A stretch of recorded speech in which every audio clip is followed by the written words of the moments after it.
இன்னைக்கு மாம்பழ குழம்பு எப்படி பண்றதுன்னு பார்க்க போறோம். அதுக்கு நான் இன்னைக்கு 2 மாம்பழம் கட் பண்ணி எடுத்து வச்சிருக்கேன்.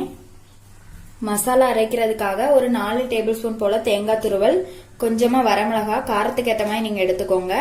ஒரு 3 பல் பூண்டு, கொஞ்சம் ஜீரக பொடி, கொஞ்சம் மஞ்சள் பொடி எடுத்து வச்சிருக்கேன். தாளிக்கிறதுக்கு கடுகு, உளுந்து, ஒரு வரமிளகாய், கொஞ்சமா கருவேப்பிலை. நம்ம இப்ப எப்படி பண்றதுன்னு பார்க்கலாம்.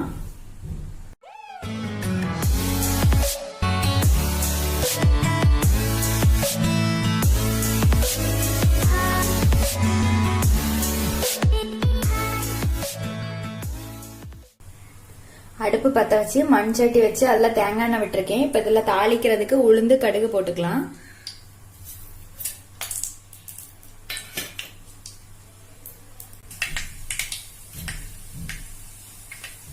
கடுகு பொரிஞ்சிட்டு வரமிளகாய், கருவேப்பிலை போட்டுக்கலாம்.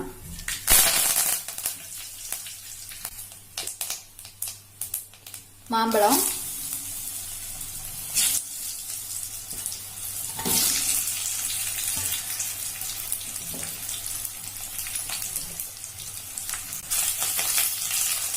தண்ணி,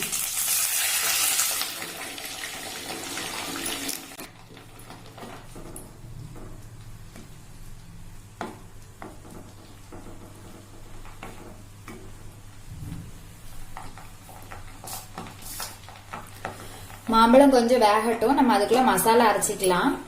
நம்ம எடுத்திருக்கிற தேங்காவை ஜார்ல கொட்டி கொஞ்சமா தண்ணி விட்டு நல்லா நைஸா அரைச்சு எடுத்துட்டு வந்துடலாம். மாம்பழம் போட்டு ஒரு 5 நிமிஷம் ஆச்சு. அது பாதி வெந்திருக்கு. இப்போ நம்ம அரைச்சிட்டு வந்து தேங்காவை கொட்டிக்கலாம்.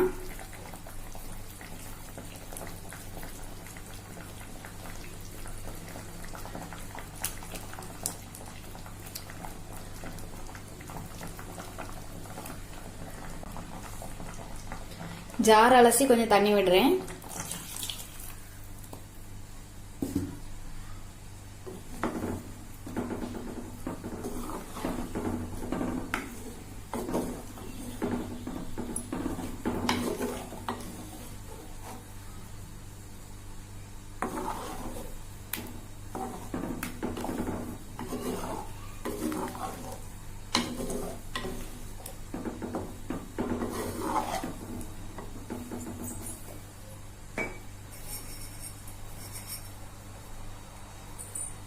குழம்புக்கு தேவையான அளவு உப்பு,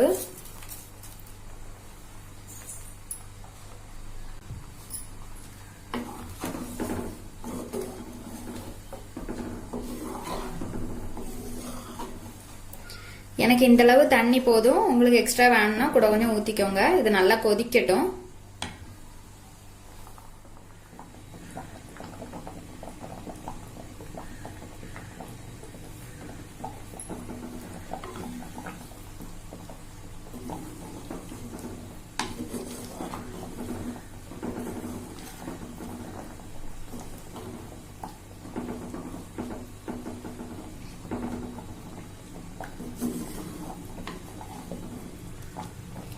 இப்பதான் கொதிக்க ஆரம்பிச்சிருக்கு. இன்னும் கொஞ்சம் கூட கொதிச்சு நல்லா திக்காகட்டும்.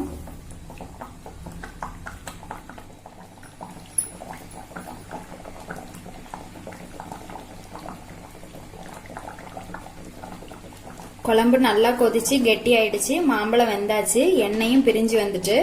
இப்ப அடுப்பு ஆஃப் பண்ணிக்கலாம். இது மாதிரி நீங்களும் செஞ்சு பாருங்க. செஞ்சு பார்த்துட்டு இப்படி இருக்குதுன்னு சொல்லி கமெண்ட்ல சொல்லுங்க.